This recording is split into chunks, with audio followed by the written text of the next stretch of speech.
کراچی میں گردے کے ایک اسپیشلسٹ ہیں، ان سے ایک مرتبہ کسی نے پوچھا کہ آپ ایک انسان کے جسم سے گردہ نکال کر دوسرے انسان کو لگا دیتے ہیں، لیکن اب تو سائنس نے بہت ترقی کر لی ہے، تو کوئی مصنوعی گردہ کیوں نہیں بنا لیتے تاکہ دوسرے انسان کے گردے کو استعمال کرنے کی ضرورت ہی نہ پڑے؟ وہ ہنس کر جواب دینے لگے کہ اول تو سائنس کی اس ترقی کے باوجود مصنوعی گردہ بنانا بڑا مشکل ہے،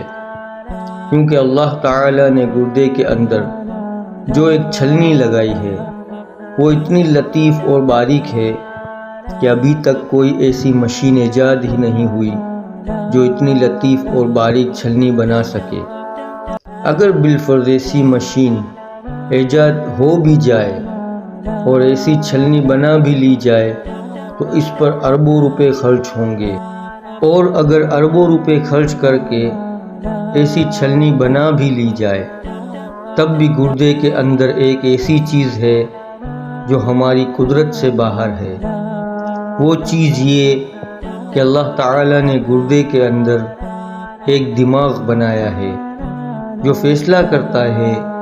کہ آدمی کے جسم کو کتنا پانی کی ضرورت ہے، کتنا پانی جسم میں رکھنا ہے اور کتنا باہر پھینکنا ہے۔ ہر انسان کا گردہ اس انسان کے حالات کے مطابق، اس کے جسم کے مطابق اور اس کے وزن کے مطابق یہ فیصلہ کرتا ہے کہ کتنا پانی اس کے جسم میں رہنا چاہیے اور کتنا باہر پھینکنا چاہیے، اور اس کا فیصلہ 100% درست ہوتا ہے۔ اس کے نتیجے میں وہ اتنا پانی جسم میں روکتا ہے جتنے پانی کی ضرورت ہوتی ہے،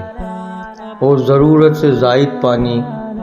پیشاب کی شکل میں جسم سے باہر پھینک دیتا ہے۔ لہٰذا اگر ہم اربوں روپے لگا کر مصنوعی گردہ بنا بھی لیں تب بھی ہم اس کا وہ دماغ نہیں بنا سکتے جو اللہ تعالی نے ہر انسان کے گردے میں پیدا فرمایا ہے۔ تو تم اپنے رب کی کون کون سی نعمتوں کو جھٹلاؤ گے؟ ویڈیو پسند آئی ہو تو لائک کیجیے گا اور اس پیغام کو صدقہ جاریہ سمجھ کر آگے شیئر کریں، اور چینل پر اگر نئے ہیں تو سبسکرائب کر کے بیل نوٹیفیکیشن آن کر دیں۔ شکریہ۔